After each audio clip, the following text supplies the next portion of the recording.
Welcome, everyone. I'm your host, Chris Garris, and this is the Transporter Room. I'm thrilled to continue our focus review series where we'll delve into the first 10 Star Trek movies. Our goal to tackle the age old debate: are the even number movies truly superior to the odd number ones?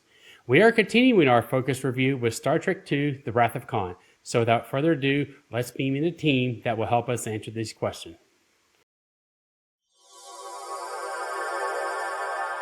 First up, Miss Allison Leach High. Hello. Hello. Next, Mai, live in Tokyo. Now we have Mr. TJ Jackson Bay. Hello, TJ. Hello. Next up, Chuck A, TNG Fanatic. Hi, everyone. Hello. And now we're going to bring up Mr. Mark Zutkoff. Hello. Howdy. And last but not least, Miss Rachel Bloom. Hello. Hey. All right. Well, thank you all for joining me today to do this again. Now we're going to do The Wrath of Khan. Last time we did motion picture, and I really had a good time talking about it with everybody. Kind of like the last time before, I'm gonna start with everybody talk about the first time you saw this movie, and then we'll move into experiences, what you thought about it, and your thoughts, and then at some point how many times you've watched it. And then honestly, after watching it, after watching it today again, I actually have, it kind of hurts to say this, nitpicks. What? I know. Think enough. It kind of hurt my heart when I started watching it. I was like, wait, well, they could have, I was like, oh my God, this is why I shouldn't be reviewing movies. But anyway, so let's start with Allison. Talk about the first time seeing the movie. So this movie came out 10 months before I did. So the first time I saw it was probably the first time it aired on ABC in 85. So I was probably 2. Do I remember watching it? No, I do not. So what the next time it came out on TV was like 88. So 5, that's probably the time I actually remember watching it. And so, yeah, this movie's been around just a little bit longer than I have. So this was probably my first like fun experience with the Enterprise crew. And Mm-hmm. you could tell that these people loved and cherished each other, even if they were completely teasing and being a little snarky with each other the whole time. You could see the love that they had for each other. So, yes, did I learn how to maybe be a little snarky to show my love and affection to people through Star Trek? I really think I did. And, it's unfair to, my small children who I had to explain this to. I'm like, this is just mom teasing. She loves you. I'm sorry. You're right.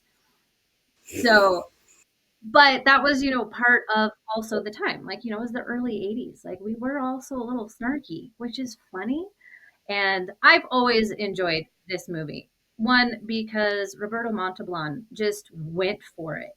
And he's like, I am going to send this villain or hero of his own story out into these cosmos. And I'm going to want you all to come with me and root for me. And that's what you're doing, even if you're not. And so I think the success of this movie really does ride on him and the love between our characters and the age old story of what life changes when we grow older, and what do we want, how do we hold our friendships true. And so I think it had like real grounded themes in it too, which we could all really really enjoy and sink our teeth into. All right. Mai. Hi. Hello. Age revelation here. This came out the summer after I graduated high school.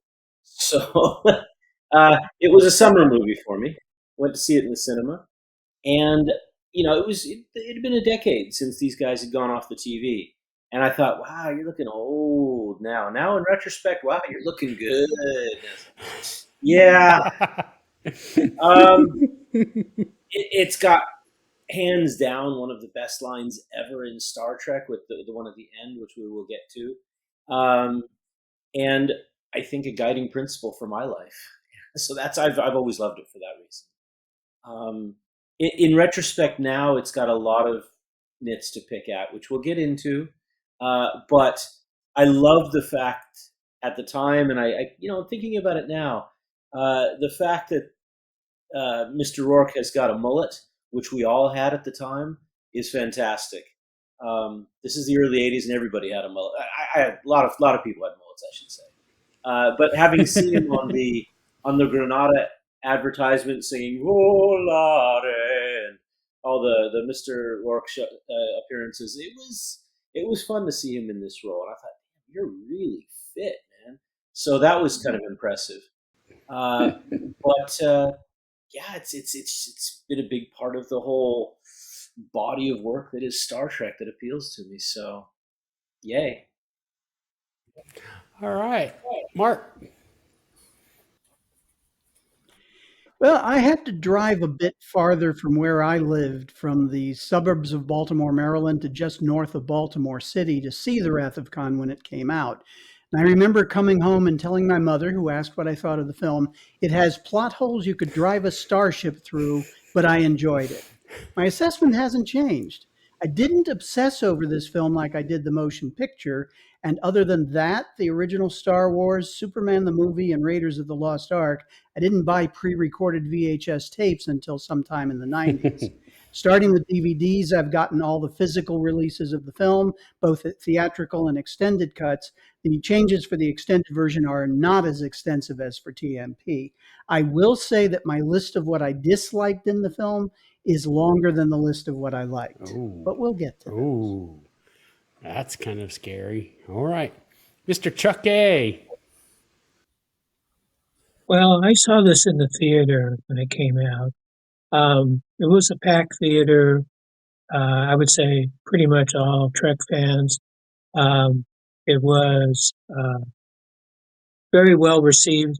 They gave the movie basically a standing ovation at the end. Of course, they were sad, for what reason. Mm-hmm. The movie itself, at the time, I thought it was considerably better than the motion picture because there was a lot more action. The motion picture was slower. Not that I disliked the motion picture. Um, it was a movie that I know I went to see it at least twice, maybe a third time. I seemed to enjoy it more in the additional viewings. I picked up more um, things that I missed during the first viewing. Uh, like Mark, I do have some nitpicks, and it bothered me at the time, bothers me less now, but I still aware of some of the issues, the nitpicks. But the movie itself is one of probably to toss up between The Wrath of Khan, The Voyage Home, and Undiscovered Country. Which one's my favorite? But I really, really was really when I watch the movie in viewings now, I really still enjoy it immensely. Yes, same here. All right, TJ, what about yourself, sir? Oh wow! I think the first time I saw this movie was probably on cable TV as an adolescent, a young teenager, and at that time I think the Next Generation was going on, and I was a fan of that, and I had seen a lot of the original series, but I didn't have like an encyclopedia knowledge of it. So when I watched this movie, I didn't recognize that there was a Khan episode. I just thought he's just the bad guy in the movie.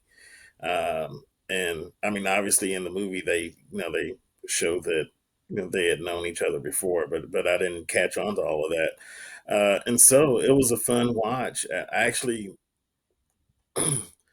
in my teens, didn't even know that there were Star Trek movies, so I was I was absolutely thrilled that they existed. Period. And so it was a fun watch. The first watch, I remember watching it, and several of the others, and just being absolutely fascinated and wow to see these characters on the big screen with the new uniforms and newish ships compared to the original series. And so I enjoyed that very much. Yeah, same. Rachel? I'm sorry if I'm about to make everyone feel old. So this movie came out about 11 years before I did. So so I think I have a very different relationship where I love this movie, but by the time I actually got to see it, I'd already like knew a lot of the major plot beats and like I'd seen so many memes of like con before I even so it's really interesting where I went in being like, "Oh, I know this is one of the classic. It's not gonna be a letdown," and it actually wasn't, that I actually did really enjoy it, and all the scenes that I've been like, "Oh, I understand after, like, 11 years, like, around the time I saw it, it was longer than that, why, they've been mean, but I was like, "Oh, no, this really works in, like, in context."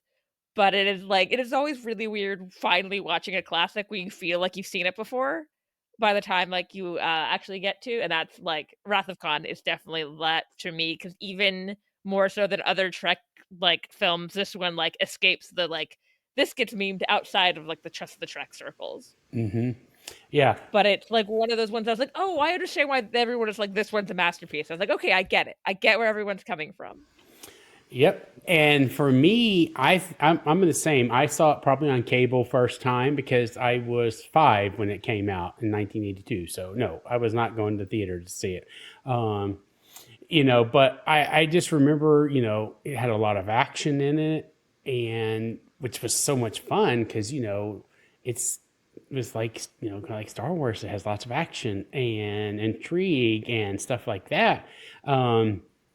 And now, as I said earlier, while we were just getting ready, now that I've watched it again, I was like, oh, now it really has even some more, especially at the beginning, some deeper meanings of what Shatner's, or I'm sorry, what Kirk is going through at the beginning. And so I was like, oh, okay, this is kind of hitting a little different now. But yeah, so for me, it was gonna be I saw it before I saw probably the motion picture, to be honest with you, because of just the timing. Um, Mhm. but yeah, so that was really my first times to kind of see it. I don't remember the exact date and time, but it had to have been on like HBO or one of those channels back in the mid '80s, maybe late night. Nah, I'm gonna say mid to late '80s. Um, I was gonna say I think my dad had it on DVD, which is how I was finally able to watch it. hmm Yeah, not me. I Yeah. still don't have it on DVD. I have Paramount Plus. That's how I watch it. But I do have it on Blu-ray, and I still did it on Paramount Yeah. Plus because it was easier. So I guess we'll just go in reverse now. Or Rachel, Mhm. what is you just give us your thoughts about the movie itself. I I went into this a little before, but it's always interesting to me when a movie like when you watch a movie you've heard a lot about before, and you're like, "Oh, this actually does live up to the reputation." And I didn't think it was gonna be a perfect movie. I knew that I don't I love most of the Star Trek movies, but I think a lot of them most of them, I don't know that I would love as much if I wasn't already familiar with those characters. But like, this is, like, one I feel like I can that it could that's, like, a complete enough picture that I could show to friends and be like, "You will understand what's happening, and I won't have to explain that much to you." Whereas other ones are not like that at all. And it really honestly, for as old as this movie is, it also, like, visually holds up much better than you would think. When I was watching it, I would just, like, look up and I was like, "It's so pretty." Like, for some reason, I just that, and also it's and the movies have a lot more time for this stuff, but, like, that scene where Kirk comes to tell Spock, like, "Oh, we have to, like, go to a real mission now," and they have that when he have them frame like, Kirk framed in the mirror instead, like, that is just, like I was like, "That still is, like, a really effective shot, even though this movie is 40 years old?" I feel like I'm just guessing there. Um, but yeah, it really holds up, and I feel like it also has really strong performances from both the cast, the returning cast, and like the new characters. 43 years old. Okay, it was good. My 40 guess was good. TJ, what do you got? Your thoughts, sir? Well, yeah, as I said, the first time I watched it was great. I think, as a movie, I kind of feel like what you just described, and that, some of the tones and some of the scenes hit a little bit different because I'm in a different place than I was, the first time I saw it, or the second, or the 500th. Because I couldn't tell you how many times I've seen it. I've seen it a lot of times. Um, but I do enjoy, going on this journey with them, basically just trying to survive. That somebody's trying to get them. And, and I do, enjoy it more, knowing the original series episode as well, and knowing more of the story and what happened and how they got in that situation, and all of that. I do, see some of the plot holes also, but they're not enough to kind of to take me out of enjoying the film. I think the music is incredible, and I've learned and heard a little bit of commentary about that. But even without that, the music keeps me engaged with the movie. I think the main theme of this movie was probably also featured in a game that I played on a computer way back in the day, probably late '90s, early 2000s. I think it was called Starfleet Academy, which I never got to finish. I think that's the game that this music was. It might have been on a Nintendo game. I'm not sure. Um, and so the music is real familiar to me, and it helps keep me connected to the film. It helps with the. I mean, it keeps the pace going. As someone mentioned, that there is a lot of action in this movie, and yeah, I think it stands the test of time as an entertaining movie. Oh, 100%. I agree with you wholeheartedly. Chuck. Well, I remember after the motion picture came out, then I heard about they were going to do a second movie. And I remember hearing that the original title was The Vengeance of Khan. And I got excited, remembering Khan from Space Seed. And then, I don't know, it was a year or so later, they said, well, the movie's called The Wrath of Khan now because they didn't want to use a similar title to Revenge of the Jedi, which wound up being Return of the Jedi. Um, so that was the first time I heard of the movie coming out, and back then with basically no internet, your information was from magazines and entertainment reports on TV. I got more and more excited for the movie, and of course, it didn't disappoint. Then you heard rumblings that it leaked that there was going to be an ending that a lot of Trek fans wouldn't like. But you kind of have to go with the punches there. But the movie itself uh, was really, really uh, a nice visual uh, shot of the movie with going back to the Space Seed storyline. And visual effects were fantastic. The script was really awesome. I really enjoyed the movie. I thought, well, how are they gonna surpass this movie? But they did, down the line, not about surpass, but probably equaled it. But the movie itself was much faster paced than the motion picture. The camaraderie between the characters were really awesome in this movie.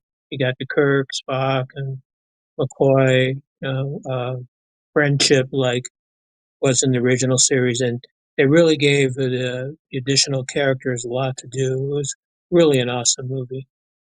Mm-hmm. Yeah. All right, Mark. Well, what I liked. I liked Kirstie Alias Savick. I had read articles in Starlog and a couple of other places, and there were rumors that Savick was the love child of Spock and the Romulan commander from TOS season 3 episode The Enterprise Incident, but there was nothing of that in the film. There were also rumors that Spock would die in the film, so I was one of those who thought his death, quote unquote, in the opening simulator scene might have been what all the fuss was about. That turned out to just be a clever distraction. I really liked Dr. McCoy here. While in the motion picture he was somewhat negative and his voice a bit raspy, from his very first line in this movie, I thought DeForest Kelley was back on full form, and throughout the film, he's a highlight. Chekhov, surprised that he's not with the Enterprise crew, but as a member of Reliance crew, he's more relaxed until the Botany Bay. And of course, he gets to scream. Scotty is always fun, and he's even given a tiny bit of backstory, or he would have if they'd left in the scenes and dialogue indicating that Peter Preston was his relative.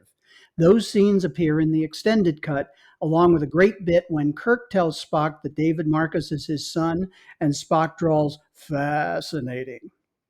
While Sulu and Uhura aren't given much to do, they do have a presence in the film. Uhura does a good job continuing to hail Regula 1 until Savick shuts her down, to which she reacts silently but annoyed.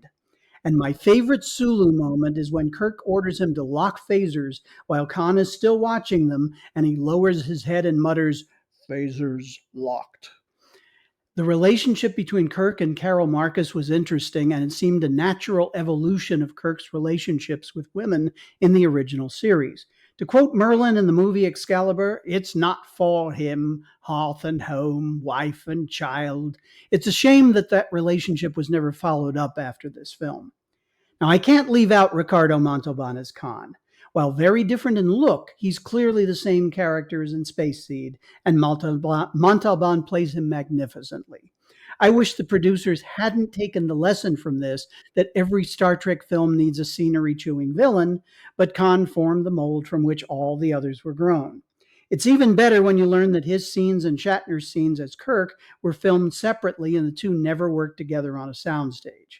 The ship battles were exciting and truer to the Star Trek world than Star Wars. The ships lumber about in space, not zipping around each other. Spock's contrast of Khan using two-dimensional thinking and Kirk being able to both outthink him and outbait him work very well. Now, what I disliked, right after the opening credits, seeing that slide in the 23rd century disturbed me. One of Gene Roddenberry's tenets for the original series is that we would never lock down the time frame. And not only that slide, but the date of the Romulan ale puts the time late in the 23rd. Although Memory Alpha claims Wrath of Khan occurred in 2285, which makes McCoy's line about it taking a while for the ale to ferment into a second cousin of a line from Meathead about wine in an All in the Family episode. Great vintage, September. Spock saying happy birthday to Kirk seemed out of character to me. Perhaps this Spock was a bit too mellow after the events of TMP. Not criticizing his message, just his colloquialism. I would have preferred something along the lines of, "Congratulations on the anniversary of your birth." Merritt Buttrick seemed miscast. His performance as David was wooden, one note, and pitched too low. Nicholas Meyer might have directed him that way, as in the next film, he's too upbeat at first, meaning the actor was capable of a better performance than here. Also, his line about Kirk being an overgrown Boy Scout is a direct lift from Lex Luthor's henchman Otis in Superman 2.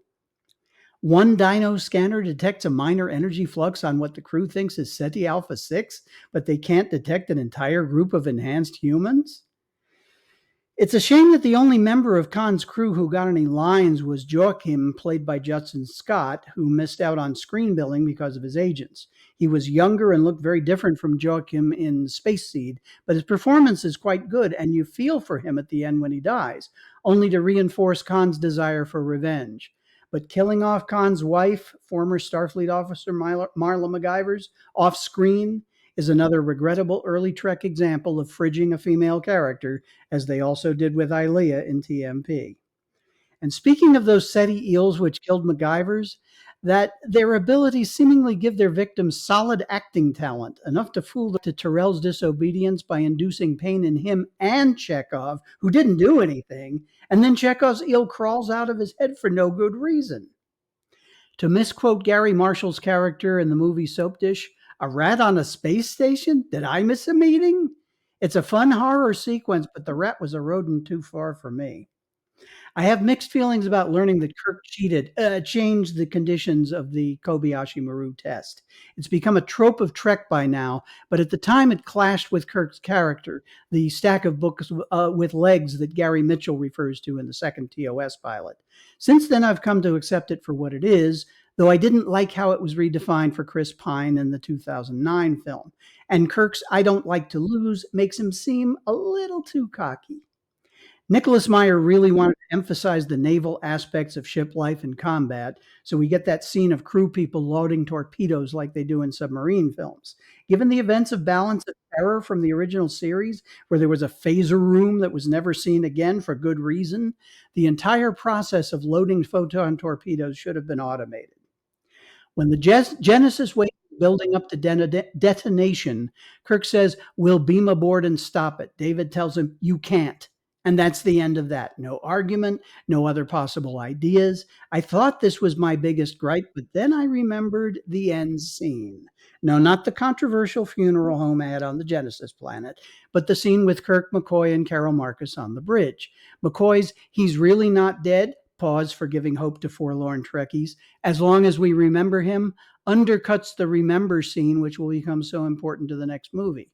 And then Kirk replying to Carol's asking how he feels with, "I feel young." No, he doesn't. Kirk's lost his soulmate, his best friend, his professional colleague. His ship is limping along back to space dock. In the previous scene with David, he was pouring himself a drink in his quarters and saying that he knows nothing. Young just doesn't describe how he feels at the end of the film. But there it is. Well, thank you, sir. Why? What do you got?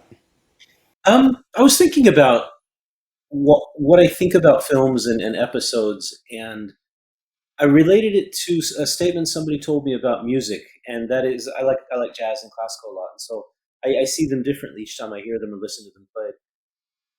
The piece stays the same. What's changing is me as I evolve and grow and perceive things differently. And so this film is still there. It's in the can there, but I perceive it differently. And a few things jumped out at me, to be honest. One, I think that the comment that about the ale, it takes a while for it to ferment. Not in a sealed bottle, it's not going to. That's something that they should have studied a little bit harder. Um, and a couple other things, the way that they pronounced Kobayashi Maru is so bad. If you've ever spoken Spanish or German or other languages where the vowels always maintain the same sound regardless of their position in a word, why is it that you can get Kobayashi to be Kobayashi? And I'm like, what the hell is that? And Maru, it's no. It's so badly pronounced that it's offensive. And I think that if they're going to include Japanese names the way they have done with a character like Sulu for so long, they should at least have tried to pronounce Round Forest a little bit better. So that one it grates on my nerves every time I hear something Kobayashi Maru. It's like when people say karaoke. It's like, really? A little bit of cultural sensitivity, folks. So that was one thing. And the other thing was the misgendering. Today in modern military culture, it's appropriate to use the rank rather than Mr. And at that time, it was not appropriate to use the rank. It was much more common to use Mr. for everybody, lieutenant and below. But today, in today's terms, from my perspective, I was like, really? So that was kind of hard to listen to a lot of. But again, the movie is in the can, and what's changed is me. So it's my perspective of it, as opposed to whether it's good or bad or right or wrong. And I take that on board. I thought that much like most 13-year-old girls who have played with, and you ladies in this will understand and empathize, we all try to put on the wrong color of eyeshadow at the wrong time, at too much. And I thought that Spock's gray eyeshadow was maybe a little 13-year-old girlish to a certain extent.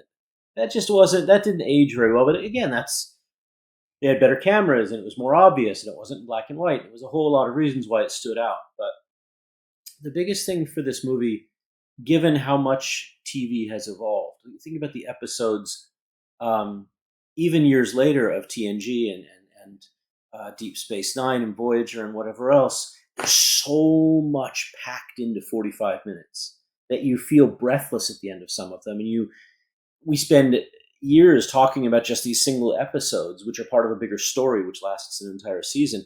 This movie had this much story in this much space, and it was very slow, I thought. The action was there, but the story itself, there wasn't much going on. And so it was, I wanted it to go faster. I kept go faster, get there faster, kind of Chandlerish thing. I noticed a couple of things, like when Kirk says, "Picture, Mr. Savick," instead of "on screen." That was a change that they'd made later on. Or when Scotty, this is 82, remember? So when Scotty says, "Admiral, I've got to take the mains off the line," because offline wasn't in everybody's parlance at the time. So that was kind of a funny thing to listen to. I did think that when Khan was holding the baby mullet head in his arms, "I will avenge you," I got full on Galaxy Quest vibes, "I grab Thor's hammer, by the sons of Orvan, you shall be avenged," sort of thing. It was very like that, I thought. But yeah, the best Star Trek line ever at the end. I think we're probably all going to talk about the ending. But watching this movie with the one that came after it in the can is a whole lot easier than just watching this one at the time in the theaters. You're like, no. So anyway, a lot of things that have changed in my life as I revolve around this sun that was this movie. So an interesting thing. Yeah, and I mean, as when I get to myself, I agree with what you're saying. So much of this has changed. It's not that the movie has changed; it's that we've changed. I've changed. So, Allison. So, how I feel about this movie is that, yes, it's not perfect. It's not. It always gets me that I'm like, why did the Reliant crew send their first officer and their captain down on this planet? Like, that seems bad. And two, why didn't they notice it's missing an entire planet from the solar system? You would think that would have been something they noticed. And so those type of things, yeah, they get me. I'm like, but that's okay because that's not the point of this story. The point of this story to me is that we are going on a journey with our crew. Of course, we're mostly concentrating on Kirk and his journey at where he is at this point in his life. And it's kind of wonderful to have a movie about a middle-aged person who is questioning a choice they made in their life that led them to where they are today and going, "You know what? I don't know if that was the best decision for me. And my friends are telling me that they don't think this was the best decision I made for me." And I think that's kind of wonderful because I've noticed a lot, especially in the 70s and 80s, that middle age was a place where we just stopped telling people stories. And so going further with these characters, I think is quite lovely to go, life doesn't stop here. It keeps going. And yeah, you might have made a decision that you, looking back on now, wish you would have made another one, but it's also not the end of your life. You get to go make another decision and change the trajectory of your life. And I think that is really amazing and a great thing that this movie is showing us.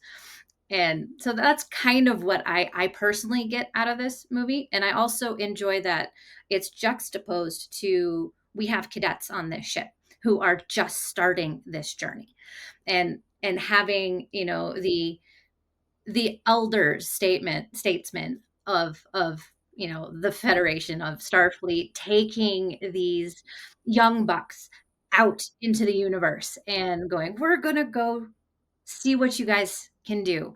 And I think in the beginning, I really, really loved during the Kobayashi Maru that all of our gang died, and we just have the cadets on the bridge, and then of course we hear Kirk and going stop, and then he's revealed in a smoke cloud with the lights behind him, complete hairband entrance from a concert. And I loved that.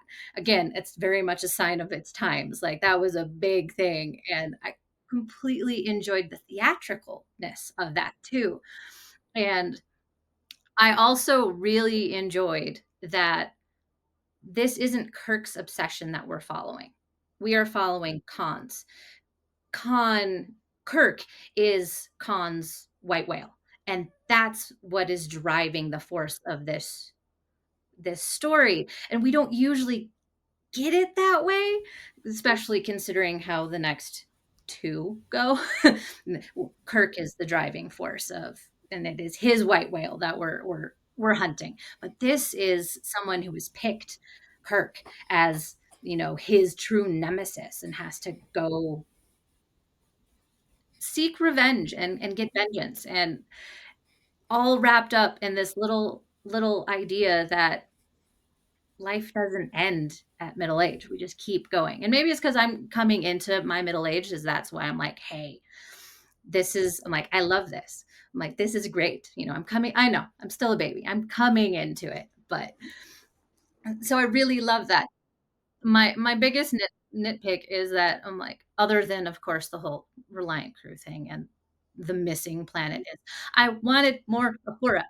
There should have been more Uhura, because there should always be more Nichelle Nichols, because my heart wants more at all times. And so she needed more. And we'll get more in some of the other movies. We'll get some really great glowing moments with Uhura. But I wanted some in this one. I loved it when she started flipping through the book when they get to the Enterprise and Kirk just hands it to her like, I gotta go do something. Here, you take this. And she's like, like, I got handed a book. I also love that he read the whole book during this time, because he starts at the beginning and at the end. He's at the end of the book. I'm like, that's a cute little thing. And the penny wall tapestry in Spock's quarters, I want that. That is so cool.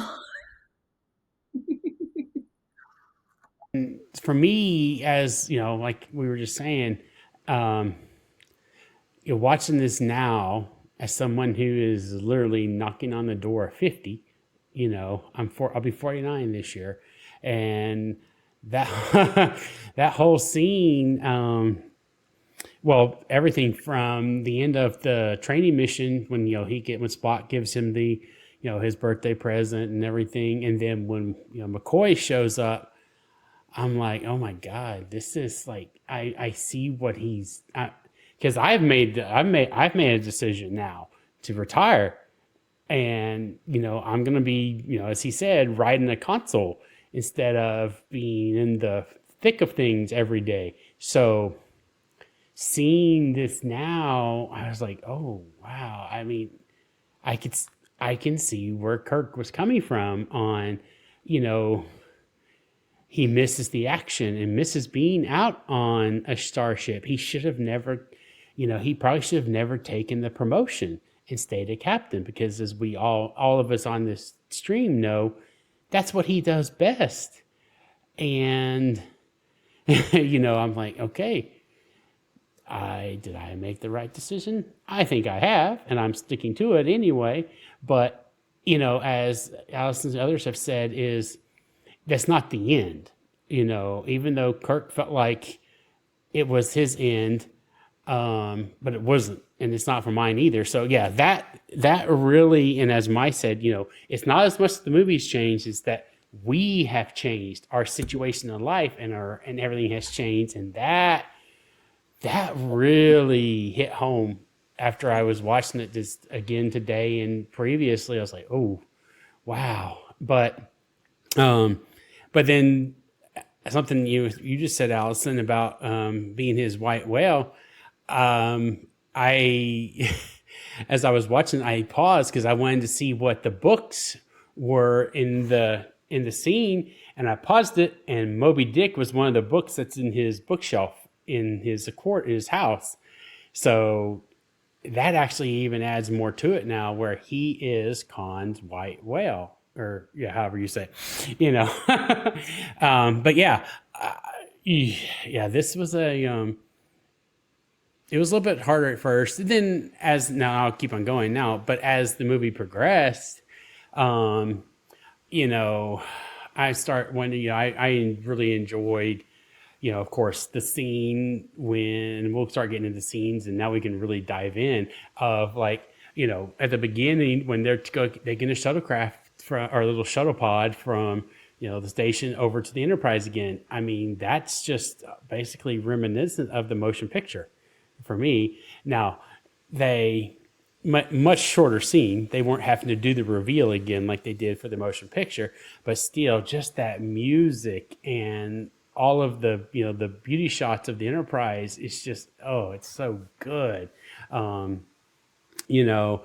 And I could have sworn I heard them talk about going into, this is one of my first nitpicks at the beginning already, that they were talking about that he was supposed to dock. I thought they said like at the torpedo docking bay, but I ran back. I must have just dreamed that, because they do not. They go into the side. So I was like, well, they messed that up. But no, they didn't. But yeah, everybody else, like, it's just now, I mean, like, let's just start talking about like, the scenes, the plots, the action, everything. And so let's just start with TJ. Oh, Just like that, sir. Well, it's funny because I did want to touch on something you mentioned in the scenery towards the beginning. Because there was a moment that I thought was played very well when I think it was Spock that asked Kirk, "All right, what? I'm going to the Enterprise. What are you about to do?" And he says, "I'm going home," because that I think that for some reason watching it this time really struck a chord because. Obviously, as the captain, he's only ever going to his quarters. His quarters is his home. The ship is his home, but he's going home to a house on Earth, and he doesn't do that anymore. And to me, that moment and the way that he played it really captured a lot of that story or that part of his journey, in this film, and how he feels about it. I'm going home. Like he said it, like it almost was like nasty in his mouth Agreed. before it came out. Yeah, well, you could tell he hated it. He really did, or he didn't like it. Let's Yeah, just say that. I'm not going to say hate. he was not fond of what was going on.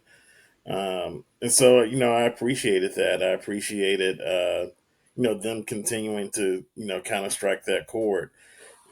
I really appreciate a lot more now the scenes in the Genesis cave, um, and how that's played. I mean, it's a little different because I by now know what's going to happen. So, but just him kind of, playing the game, stringing it out, asking for something to eat when, like, as soon as this crisis started, he's totally relaxed because, he understands, what Spock was saying and with the hours Mm-hmm. and the days. And I just thought that was really clever. And I still enjoy watching that and their kind of code speak, knowing that they're being listened to. So I definitely, appreciate that and just kind of the gameplay, and I think that kind of feeds into um, why maybe at the end he can say that he feels young because uh, he probably kind of enjoyed that. Like it was kind of fun for him. Yeah, it's a life threatening situation. It's a very serious deal, but he's out there doing what he does best. He's Mm-hmm. playing the game and he's winning. And so that happens, and they win the fight, they win the battle at great cost, but they win, and he's in the saddle, and he's doing what he should be doing. Unfortunately, he now is going to have that experience without his best friend, and that's hard. But I don't think that can make him not feel young again. Um, Although, yeah, again, that strikes the tone of as we move into the later years of life, some of our friends don't continue the journey with us, and but I think him feeling young at the end, or saying that he feels young anyway, uh, kind of marks the post that doesn't have to make us feel old. That some of our friends aren't on the journey anymore. We can still have a zest for life after that, and he's in a place now where he's trying to find that. He's trying to hold on to that, and so he has to feel young to do that, or at least as a mark on this journey from the beginning of the film, where he's spitting out the word home like it's nasty, to yeah, I feel okay, with where I am now. This Yeah. adventure's really just kind of getting started, as we know. But I think that was a good closing point. Now, on the con part of the story, I thought all of that, this whole kind of revenge, mustache twirling. This white whale story, as has been compared and said, was also interesting. I think this was one of my favorite points, and I never. I mean, I've always seen the medallion around his neck, but for some reason this time it really stood out to me. And him wearing the belt buckle from the uniforms as a medallion around his neck is absolutely maniacal. It's just the most. And I think there was even a scene early on when the one of the first scenes where they're on the Reliant, where I think he was actually wearing the captain's jacket Mm-hmm. also. He's wearing the jacket and he has the belt Yeah. buckle around his neck, or at least some. It might not have been the captain's jacket, but he has a Monster Maroon jacket on for a moment. It's not all the way closed up, and I just thought this guy is absolutely insane. It's just the craziest thing, in the world. Yes. Exactly. um, so that was an interesting point in this watch for me as well. A, a thing that I noticed, obviously they do this, for like kind of the showmanship of the movie, or whatnot, but they changed the way that the phaser blasts work.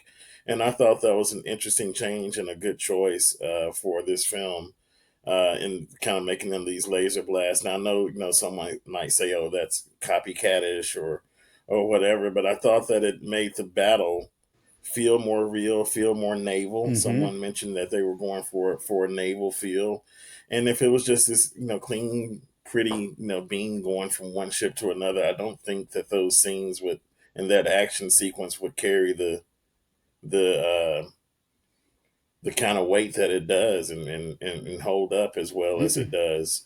So I thought that was a good choice as well.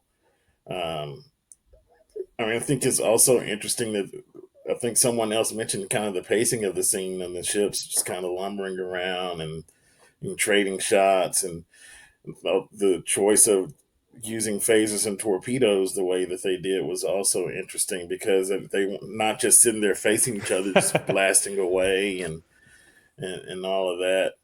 Um, so I really appreciated. Someone else mentioned also the scene where they're kind of whispering, as with Khan watching, and they're figuring out how to enter this code, and lower the Mm-hmm. shields, and the just kind of being dodgy with that. I've always thought that scene was pretty interesting in the way they played it. The one nitpick I would have in that scene, though, is the console with the actual physical buttons to put the code in, because that really limits how many codes they can have. If it can only push the button once for the one or Oh, six, that's a good or catch. or anything, that's a small nitpick, though, very small.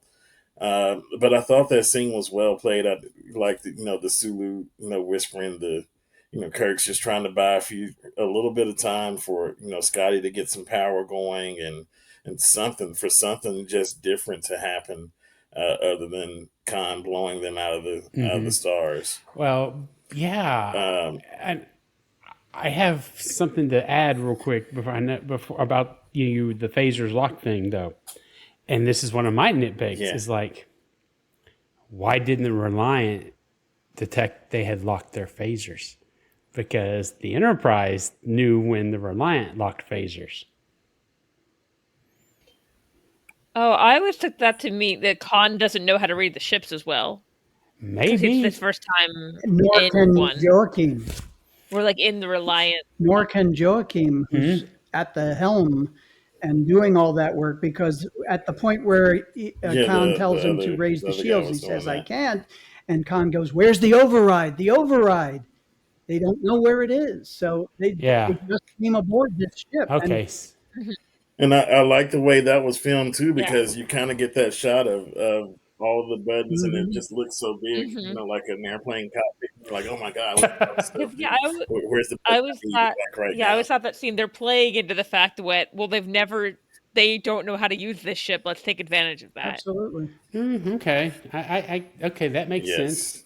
Okay. I didn't mean to cut you off, but I just it was in my head, and I was like, that's been the one thing that one of several that I'm like, why didn't they detect phaser lock, or weapons locks? But you're right, they didn't know. I didn't think about that. They didn't really know how the ship. They got rid of everybody that knew how to fly the damn ship. Well, there was that, but also, there's the fact that while Khan was on the Enterprise the first time, that he read all of the specs, and to me that was how he knew, quote unquote, where to hit them. Ah. Although, I mean, by that point the ship has been redesigned a few times. Even this time I thought about it, I was like, well, I guess, the major systems are still pretty much in the same place. So he knew where to hit them. So he knows Yeah. something, but again, the ships have been remade. And I mean, even the Enterprise is a lot different. So even if he knew maybe how to take over the Enterprise from however many years ago, what was it, 15 years, I believe, was the time frame that they gave, then the Reliance systems are new and updated, and he doesn't know Yeah. those controls. Yeah. But didn't the computer just announce that there was a phaser lock or something? I don't remember. I also think they did that again. They were acting sly, so probably at the very last minute is when he locked the phasers. Probably. That's kind of how that part always played out for me. Yeah. Chuck, what do you got? Well, my major nitpick is a well-known nitpick. How Khan knew Chekhov. Yeah. Because Yeah. That's Chekhov, always I gotta my get a major drink of water nitpick. here.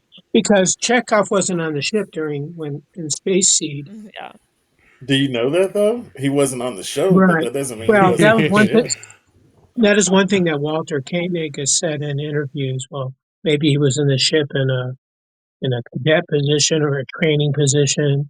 And then I read somewhere that maybe uh, Chekhov, ran into Khan at the meal station, or what do they call that, The mess hall. where they eat, Mess That's hall? mess all. hall. I was Yeah, so gonna or say, something like if that. that But if that's the it, case, Khan has great memory. Like, yeah, I have a that's good true. memory, and I don't remember random people I met in the cafeteria. But But Khan's got genetically engineered memory, though. that's right. And he never forgets a Yeah, but face. that Walter Koenig is in interviews has said a bunch of different reasons of how uh, Khan could know Chekhov. The other thing too was when Chekhov was when Khan was on the ship with Chekhov. Going back to you guys' point, wouldn't since Chekhov was under the control of Khan, wouldn't Chekhov and Terrell shown Khan more of the ship controls and how to use it and all that? You would think because he's taking over the ship that he would, ask what where how do I do this and how do I do that if he didn't already know. And then didn't they lock Chekhov and Terrell in a cabinet there on the space station, and they kind of got rid of them where they could have picked their brains a little bit more for the ship operations. Um, yeah, the Chekhov with Conting kind of bugged me, but it's a well talked about uh, nitpick because some of the people like Nicholas Meyer and others weren't really Star Trek fans. They relied on other information to find out about character history. And I think I read somewhere that they went back and looked at Space Seed, picked up a little more information on Khan, prior to writing the script. So that was Mm-hmm. one thing at least. Um, the other issue I had with was at the end with when Spock goes into the engineering and Scotty's trying to. Of course, Scotty was out, but Scotty finds him in there. Isn't there a way? I know the systems weren't working 100%, but isn't there a way they can go in like EV suits or even transport him out of there, to save his life? But he was saving the ship, and because the ship wasn't going to make it, so. And then, of course, Kirk wanted to go in there, and Scotty and McCoy held him back. Um, just minor nitpicks from that scene. Um, then at the beginning of the movie, where you had Savick running the ship with the Kobayashi Maru, and then Kirk comes in, and I think Mark mentioned that he says to Spock, "Aren't you dead?" I think all the rumors that you had heard Yeah. about Spock passing away, you think, well, was that the rumor they were talking about? Mark mentioned. When I remember seeing the movie for the first time, I said, I thought he was supposed to pass away. And then I had read that they were going to kill off Spock at the beginning of the movie, or the first part of the movie. Then they held it back to the end of the movie. And then, of course, then Leonard Nimoy decided he wanted to come back as Spock again, so they did the remember scene and uh, he's really not dead scene that's been mentioned. Um, Hmm. but they're just minor nitpicks. The main nitpick I had was the Chekhov scene with Khan, and Walter said in an interview that somebody mentioned him. Well, why didn't they tell that he wasn't in Space Seed, and maybe they would have used George Takei in the scene. And Walter said, well, then I wouldn't have got as much to do. So it was Walter's had a Oh, lot to say Walter. about that Oh, particular Walter. scene. Yeah. Oh my God. Hey, Maya, what do you want to talk? Give us your Uh, spiel. when they got on, and their people are boarding, and they're whistling them aboard, and she pushes the buttons on the side of this rectangular whistle. I thought, why is she blowing something that's electric? That seemed a bit weird. But what are you gonna do, right? And then when Savik and Spock are talking to each other, if the Universal Translator's online, why are we seeing subtitles? That was, I thought, also a little bit odd. Khan attributing revenge is a dish best served cold to the Vulcans, to the Klingons, when it had appeared in Western literature in the 1800s, I thought was a little bit sort of thing. Uh, I when I saw the last scene with Spock doing the whole, and the radiation was clearly all in there. I just thought of that line from Jack Black in was it School of Rock, when he talks about, and you need a face melting solo, and well, it wasn't his face melting. Come on, at least some of the makeup. Anyway, but one of the line at the end that struck me the strongest, I think, when my mom passed a couple years ago, I spoke at her service, and I quoted Denise Crosby in the speech she made from the hologram when she talks about it's just a change death is just a change of status. You're moving from into people's memories, but you still exist. It was very Bones at the end. He says he's not really dead so long as we remember him. And this comes from a variety of religious traditions, but it was very the connectivity between that and what she said. All of a sudden, it just jumped off the screen. I've seen this movie again umpteen times, like everybody else, but this is the first time that jumped off the screen so strongly to me. And I loved that connection between those two instances of the same thought. Really loved that. The needs of the many outweighing the needs of the few or the one, I think, is an incredible statement. I love it. Having lived now for the last 35 years in an agriculturally based society where that really is the way that people live, having grown up in America where individuality is so highly prized and relying on your self-reliance is so highly prized, I was very struck by, wow, this is 82. This is, and international newspapers are hard to come by and there's no internet. This is a lot of international conversation starting sort of thought. And I really like that aspect to that line. It's just a really powerful, incredible line. So the movie, for all of its merits and demerits, that line just survives really well. Agreed. Yeah. It's one of the best, for me personally, I still think it's one of the best lines in the movie. So Rachel, what are your thoughts? Yeah, I was actually extensions? kind of wanted to talk about that scene too. It strikes me that obviously I like that scene. Got a little Funko Pop of it. But it strikes me that despite the fact I know that like everything is put better in like the next movie at this point, still every time I watch it, that scene makes me emotional. Mm-hmm. I think this time more, we recently lost a family friend who's like one of my mom's best friends in the world. So I was like seeing like Kirk and Spock as my mom and her friend. And it just, even like the performances are so good. And it's like just two, actually, obviously, worked together for a long time. And it strikes me that I still am sitting there like crying to be like, I've seen Search for Spock. What's wrong with me? Like, I I know everything is fine. Nothing's wrong But with you. It's a natural and it is reaction. so good. Yeah. Yep. Yeah. I I can't. Once I hear "Amazing Grace" on the bagpipes, oh my god! oh no. I think I Yeah. start at this point watching the movie when they go like Jim, you better get down here by like that's when I start tearing up. I'm like, oh Mm-hmm. no.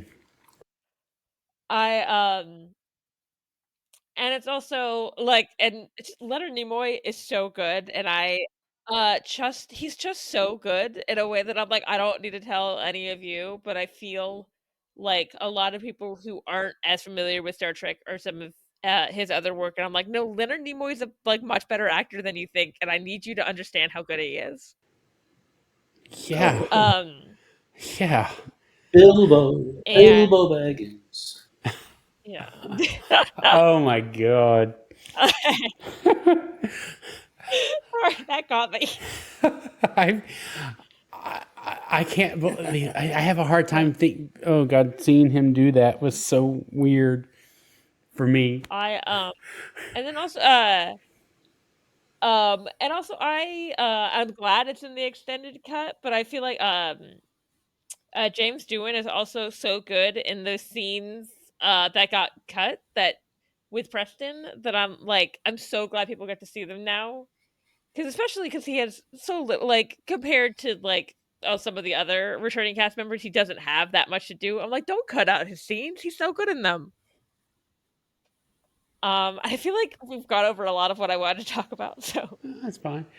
Mark. Well, since I already gave my whole list of likes and dislikes, I'll touch on the music. After the magnificence that was Jerry Mm. Goldsmith's score for the motion picture, at the time the music was a bit of a letdown. Now I've grown to appreciate it since, and it's a rousing score, but there's no use of the original Trek theme, which even Goldsmith had to sneak in under duress, I believe. But in initial viewing, I had no idea that James Horner was the Offenbach of movie soundtrack composers, stealing from himself frequently. So I didn't know how much of the score came from Battle Beyond the Stars and how much would wind up in Krull the next year. And I remember hearing the echoing trumpet motif played behind Khan's I Was a Prince speech and thinking that he swiped that from, of all people, Jerry Goldsmith and his score for Patton. But a highlight was during the second battle between the Enterprise and Reliant, where there's a descending riff that repeats. Extremely exciting, though I thought it cried out for a deep voiced Russian chorus adding hoist to it. Now, there's always been a bit of a question whether at the time of this film's release the motion picture was still considered canon or whether this was a soft reboot of the movie series. Some evidence for the soft reboot: Kirk was back in admiral rank and still chafing over not having a command. The uniforms were all different, and we had no idea how many times that would happen over the course of later TV series and movies. And our regular crew was not normally assigned to the Enterprise, except for training missions, apparently. Evidence for canon: Kirk is much more reasonable when assuming command in his discussion with Spock, having learned from the V'ger encounter. Spock is more mellow, perhaps, as I said earlier, a bit too mellow. And the crew, especially Scotty, looks older than they did in the motion picture, despite only a 3 or 4 year filming Yeah. gap. Now, I choose to believe that TMP is canon, and Wrath of Khan picks up several years later than its events. Now, one could make the case that the stories of the first two Trek films parallels the stories of the two Trek pilots in the 1960s. The motion picture could be considered too cerebral, like The Cage, while Wrath of Khan was an action adventure film, like Where No Man Has Gone Before, setting the pattern for all that came afterwards. Oh wow, I like that. That makes I can see where you're coming from because they are two distinctly different movies. To be honest with you. Yeah. Okay. Allison, do you have anything else to add? What do you want to add? Yes, I've got one more nitpick, and it is I don't understand why Scotty brings Preston to the bridge Mm-hmm. and not to sick bay when seconds are needed. But I know, dramatic reveal, we get her go, lovely Yeah. gasp. But okay, that's my last nitpick. I want to give some kudos to William Shatner in this movie. I thought he was fabulous. I thought it was a very layered, intricate, and kind of delicate performance. From the line "Here it comes," that he kind of, when referring to not the data, but they're going to shoot him, and we've just Mm-hmm. lowered your shields, to the look on his face, like the defeated sadness when he sits down after Spock dies and puts his shoulder to his friend's shoulder, with the glass in between, and that look on his face. And then of course the iconic Khan.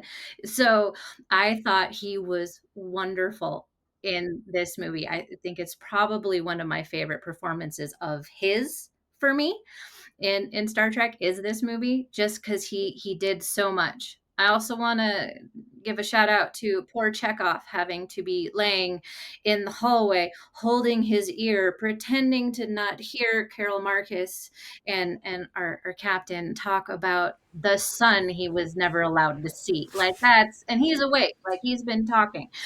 So that's I feel a little bad for him. Like, he just forgot he's laying there. You could have just gone on a walk down the corridor, but no. Poor Chekhov has to listen to an ex-couple talk about their child and why. Oh God. Yeah. I've never thought about that, and now I'm just thinking about Chekhov being like, "Why are they having this conversation here?" Yes, my other ear still works. I can hear I, everything. We're Oh my I god. think just Chekhov the had other corridor. things on his So mind. I'm Yeah, he's probably. probably in a lot of pain, and like anything to not think about pain. Like, what are we talking about? This is terrible. Why am I here? So that was me too. And I do really love Kirstie Alley in this Mm-hmm. movie too. You can see that she's not the Vulcan we're used to. Like, in the beginning, she says "damn," during Mm-hmm. her test. She also says we're in over our heads. She shows some, like, I don't want, like, curiosity, and like, I haven't done well enough. This man has passed this. I want to talk to him. And and of course Kirk surprises her as who he is, but like stopping him in the turbo lift with her hair all down and flowy, and her tear at the end.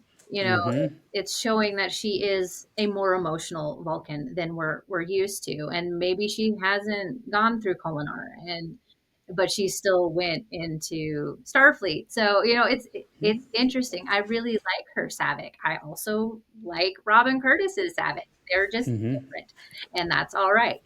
And so I like that. I like that we had a actually quite strong female character. Again, I wanted it to be more Uhura, but that's what I got. And yeah, I mean, not a perfect movie, but a Yeah. fun movie that has so many little nuances to it that I have been watching this movie for 43 years, and I can still find something new and go, I really like that. Mm-hmm. This little bit I really like.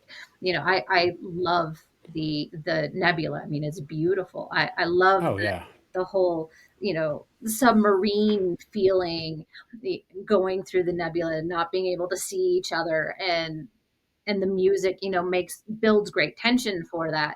So yes, it is slow. It's not as slow as the motion picture.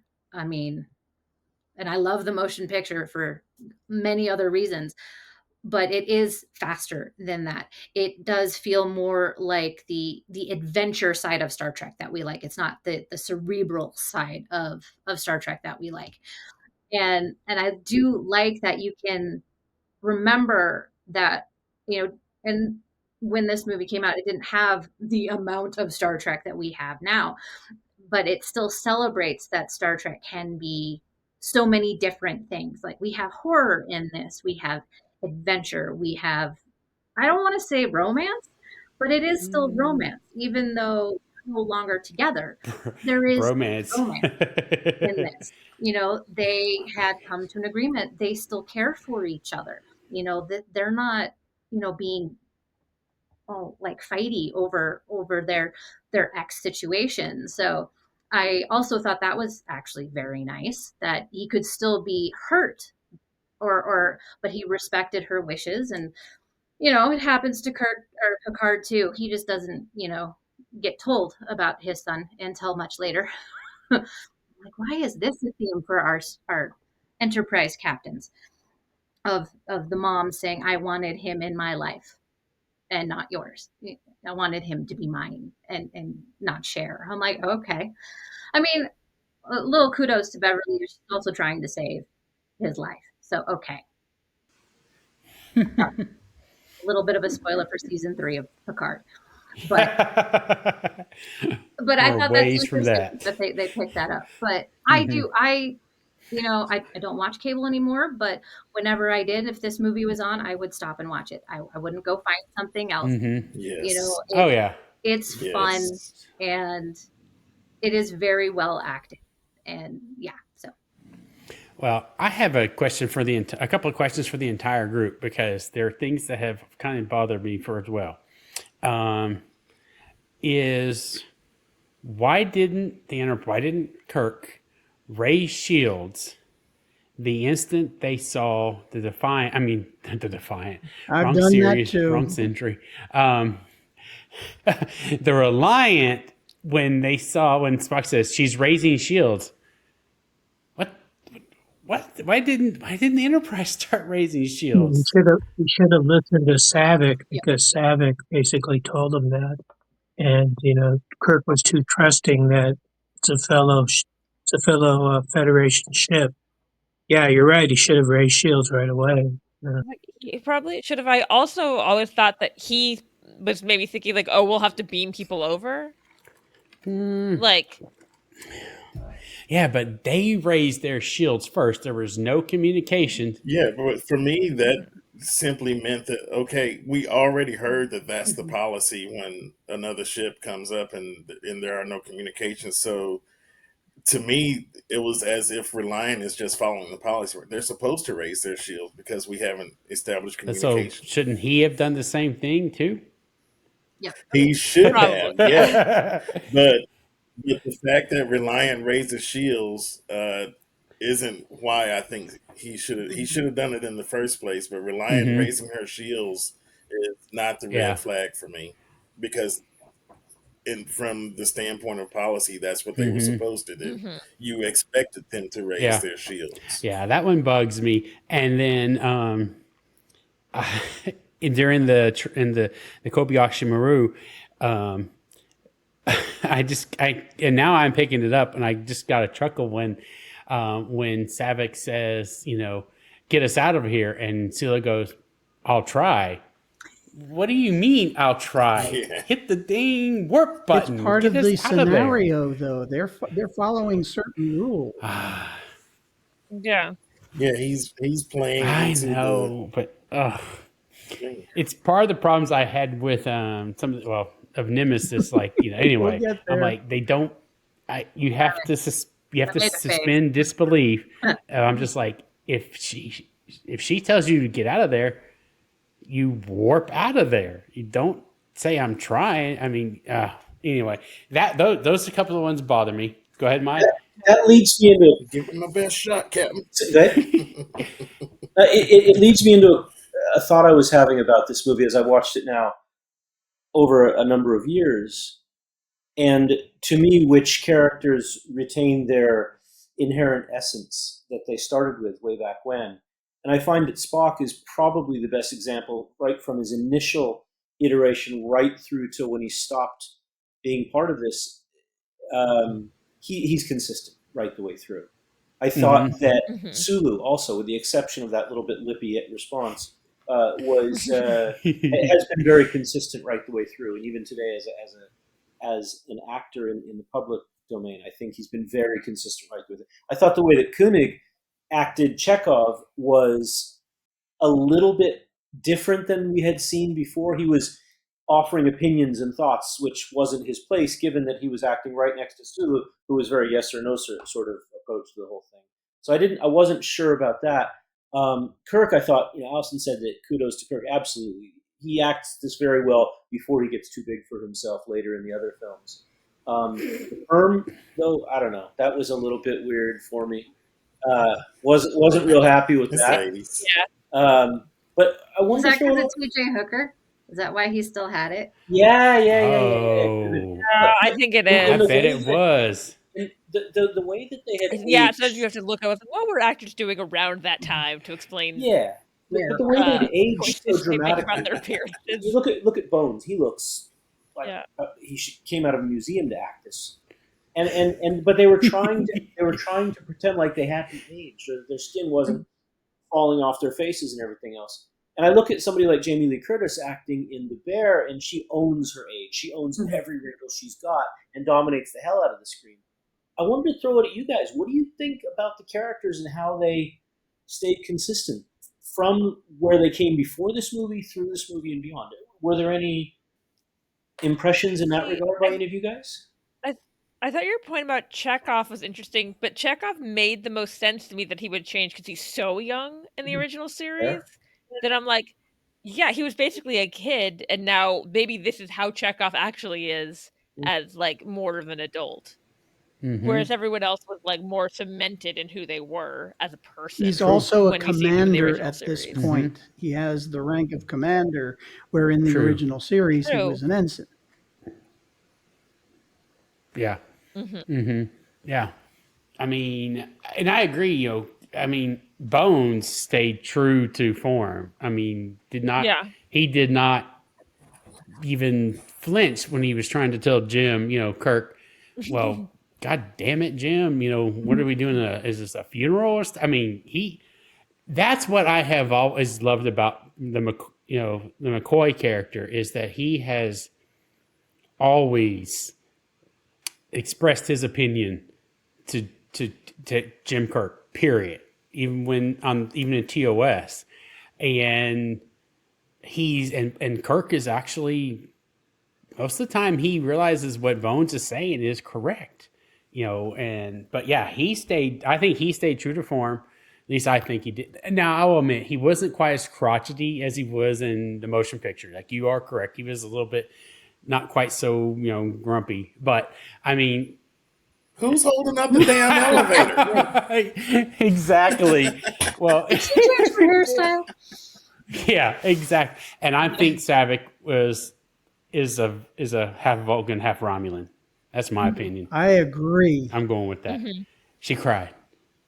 Yeah. Yeah. Well, because if you really watch her throughout this movie, she shows a lot of her facial expressions at times when, I'm going back now. I'm going 100 years back, but like to Paul before she had her diseases and stuff from the Trillium, like straight face, no emotions. But Savick, she showed it on her face when she would get annoyed. And you could see it. Yeah, even the way she says, as I indicated, Admiral, that thought had not occurred to me. Yes. Per my last email. Yes. Exactly.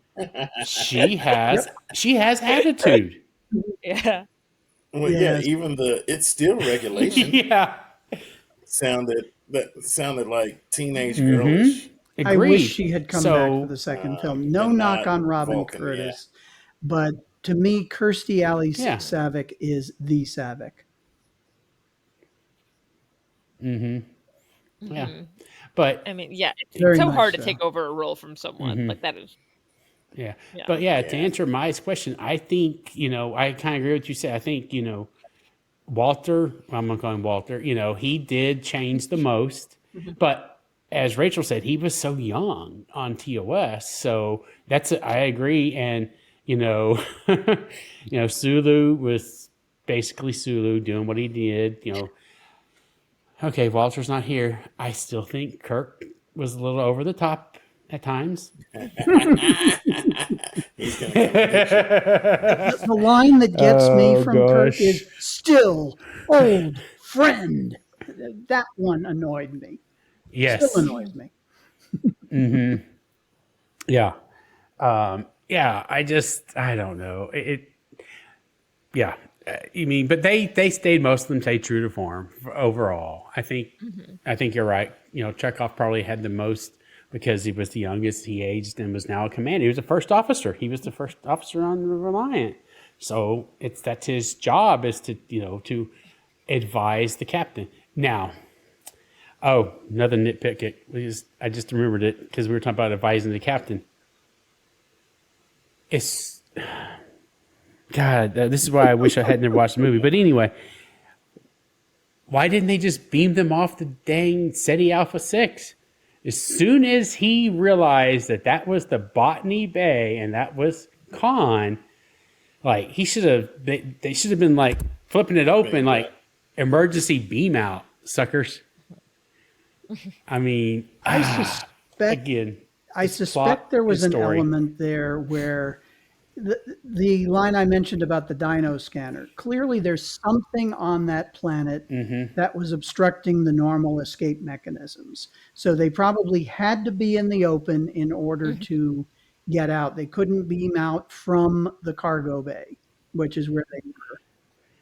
Well, they walked outside and the cargo ran right container just a into little Khan bit. and his bunch. Because I think they were prepared to run right There's out. a little and run away. space between them. No, they got caught with their communicators down. Yeah. In They the were being environmental conned, suits is with the what you're most saying. handy handle, What was that? so Oh yeah, it could lift up.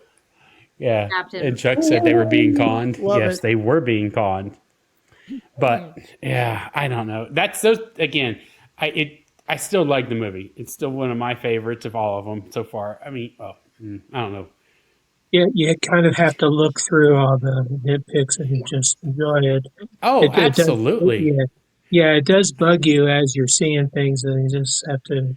Well, they did what they could do with that movie, and they had to do some liberties, and they, maybe it needed another rewrite, which it didn't get. Well, I mean, they Well, grabbed ideas from like 5 That's different correct. scripts. yeah. Like that's how many Yeah. times they rewrote it and changed it, and they Hmm. just started like it's a quilt. They took Yes. pieces and Hmm. put it all together, and it is Yeah, Nicholas coherent, Meyer wrote the but Yeah. screenplay based on several other screenplays, did not take credit for it because it's credited to Harv Bennett and Jack B. Hmm. Sowards. And other people, such as Yeah. Sam Peoples, who had written the second pilot for TOS, was involved in a screenplay for that thing. So there were a lot of hands involved in the process. And as was said earlier, And didn't Meyer he only was have not like, that familiar with yeah. Trek, which was both a strength and a weakness at the Hmm. same time. Hmm. Well, and Yeah. didn't he only have like I 10 think he did it days in a to write the week or script or 8 something days at like that? most. Yeah, 8 days a he had a week. something very really short. short window. Yeah, he had Yes. a real short He window to do saved it the on. franchise, really. It's- Mhm. Yeah. yeah. It is like that would be I was like it would be hard for me to write anything in like a week, let alone like here's a movie script. Also, like this entire franchise is riding on this. Good luck. Yeah, good luck. And you can have half the budget the last movie got. Yeah. Well, okay, so I'm gonna say we'll get everybody's final thoughts. So we'll start with you. Final thoughts on this movie. Um, it ages far better than I do, and I think that it's going to continue to be good for people 50 years from now. Um, as a standalone product, I think it's excellent. Uh, as a continuation of Star Trek that older people knew, it was a much needed shot in the arm, a much needed fix, and I appreciated it for that when it came out. Anything that Spock's in and makes statements like he does at the end, I'm all for. I thought that maybe we could have woven a couple B, C, and D plots into the movie. There was enough time, and I thought that it was a little bit flat in that regard. Uh, but again, they were trying to do something. They did what they had. They did what they could with what they had, and they came out with a product that, as I said, it stands the test of time. So, not too much fetching to be done about this one, I'm afraid. Yep. All right. Rachel. Like this is a movie. Obviously, I came like by the time I saw it, I like knew it was considered a classic, and like I understood then, and I still understand it, and it's like one of those where like this is going to continue being a classic. This is going to continue being one of those like even not just in Star Trek, but in like sci-fi in general that yeah, this movie I was like it stands the test of time and will continue to do so. And it's like one of those that I can't wait till in the future. I don't have kids yet, but like my nephew, I'm be like this will be something I can show him one day. Mm-hmm. Exactly. Mark. I had forgotten one of the lines that I said at the time that I saw the film and I've used many times since. Spock dies and is reincarnated as narrator. The film is a great watch. It's very theatrical, which is a real surprise considering it was produced by Paramount's television division and had a relatively low budget compared to the motion picture. When I add up in various individual criteria, it has the highest score of any Trek movie, 8.4, which no other Trek film gets a higher than an 8. But it's not my favorite Trek film. In fact, it comes in on my list at number 4. I do give it a personal score of 8 out of 10, an honor that 3 Trek films have in my list. Nice. All right. Chuck. Well, movie ages very well, as you mentioned. The performances, especially of Shatner and Ricardo Montalban, and just about everybody were really, really uh, wonderful performances. You got to have you had Merritt Buttrick and Judson Scott appear together in the Next Generation Symbiosis first Oh, season. that's right. So they obviously liked the way they acted in the movie. And then you had Paul Winfield wind up as Dathan and Darmok. So they picked wonderful supporting actors for this movie. It made the movie just such a treat to watch and watch it over and over and over. And it doesn't wane in its quality. And it was the first movie, which wound up being a trilogy. We got Star Trek 3 and 4 together. So watching the Star Trek to the Wrath of Khan is a nice lead into the next two movies. And I got to agree with Mark there. I think I said earlier it's a toss up for me between the Wrath of Khan, Voyage Home, and Undiscovered Country. I'd probably get the movie, like an 8.5 to 9. And I wouldn't give it a 10 because of some of the things we've talked about, but it's such an awesome movie. Oh yeah, TJ, final thoughts. Oh, well, first, I want to circle back to Mai's comment about aging. Mai, you are aging as well as fine wine, probably because you're not bottled up like that Romulan ale that you mentioned.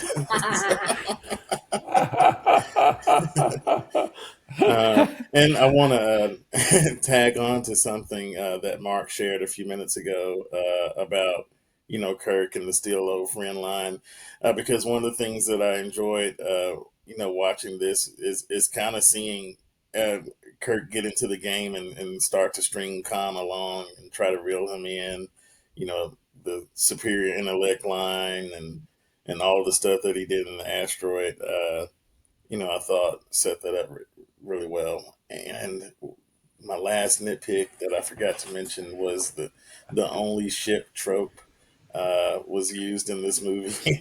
They just flew out of the headquarters of the entire Galactic Federation, and they're the only ship. In addition to the fact that they knew Reliant was assigned uh, to that project and should have been in the vicinity. Why didn't they check that? Yeah. Where is Reliant? What's going on with them? That should have been the first red flag, and not the shields up. But as for final thoughts in the film, um, again, I do think that in the more important respects that it stands the test of time and continues to be entertaining. The music, as someone mentioned, is rousing, um, and it was a wonderful, wonderful revisit. One line to close out that stood out to me is Kirk's kind of reflection or instruction towards Savick when he says, "How we deal with death is at least as important as how we deal with life." And that gives me, uh, as most content in Trek does, a point of reflection and something that I can take back with value into the real world and think on. So I'm grateful for that. All right, Allison. So I was lucky enough to see this movie in Oh, theaters 3 years ago for the 40th anniversary. They re-released it in some theaters, and I was here in Santa Fe, so I got to see it on the big screen, which was a completely different experience for me as a kid who watched it on a little tiny square. That was my first viewing, so getting to be immersed in that nebula and fly through it was truly beautiful and amazing. I want to see the the motion picture on the big screen because I would think flying through V'ger would just be amazing. I've projected it onto my fairly large screen in my backyard, but it's not a movie theater screen. So getting to do that will always like color my love for this movie because I've gotten to be in it, like, sitting in that theater with it being huge for me as a Star Trek fan because I didn't get to see any of the other original cruise movies that way because they all came out before I really went to movies, because I don't think I saw The Undiscovered Country in theaters. That was the only one that I might have been old enough to, but I know I saw Generations. So this will always hold a special place in my heart, which, and especially because it's only 2 years ago or 3 years ago that I got to do that. And I felt like a kid getting to see it again, even though I knew everything that was going to happen and go forward in the storyline. But because of getting to see it that way and fairly recently, it was truly wonderful. And there was like nobody else in the theater because it was like was what 22, so COVID was still going. So there's like nobody in the theater but like five of us. I'm like, it's all for me. So it was wonderful. And that's how I kind of feel about this because there's so many quippy one-liners, which I love. And I think in the end, my favorite one-liner comes from Spock when he looks at Savick after saying, sauce for the goose. And then he goes, the odds will be even. And I'm like, yes, puns everywhere. The odds will be even. So that's what I love about this script is there's so many of those just like little touches that, if you're not paying attention, they fly by. And Mhm. yeah, but the odds will be even. I'm like, thank you. I truly appreciate it. So Yeah. I was gonna say, I also got to see it in like when I did that release, but I think Wrath of Khan, because that is the only non-Kelvin non-Kelvin Star Trek movie I've gotten to see in oh theaters. wow. Nice. Well, I was stuck overseas for all of the TNG releases. All right. Yeah. hmm Well, for me, as everyone has said, this movie absolutely will stand the test of time, no matter what.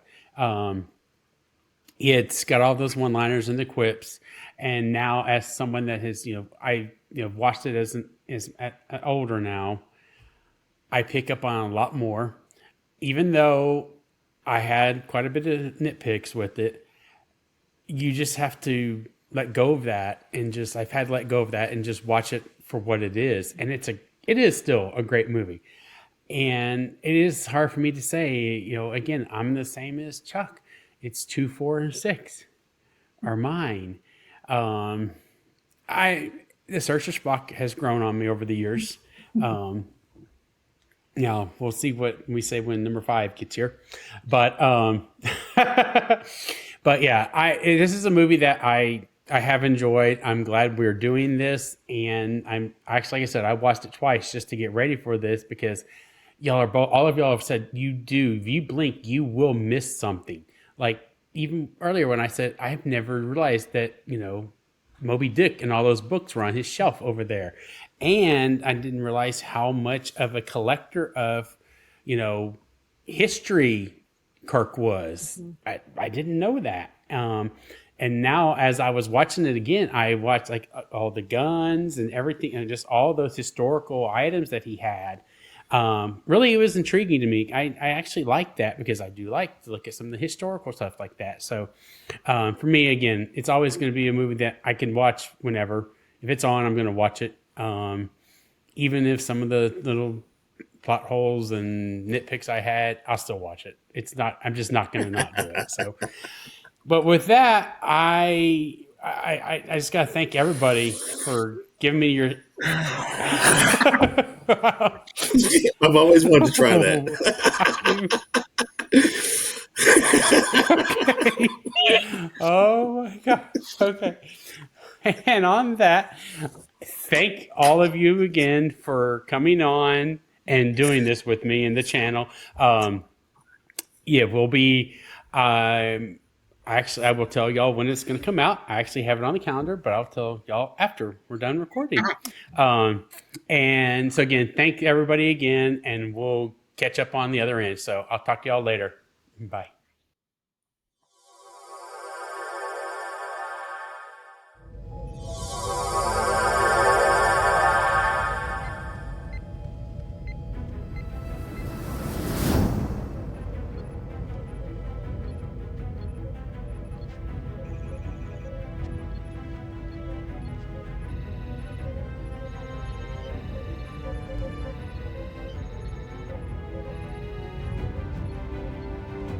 Thank you for watching The Transporter Room. For just $5 per month, enjoy ad-free access to this episode and all previous ones, plus exclusive bonus content. Sign up now on Patreon.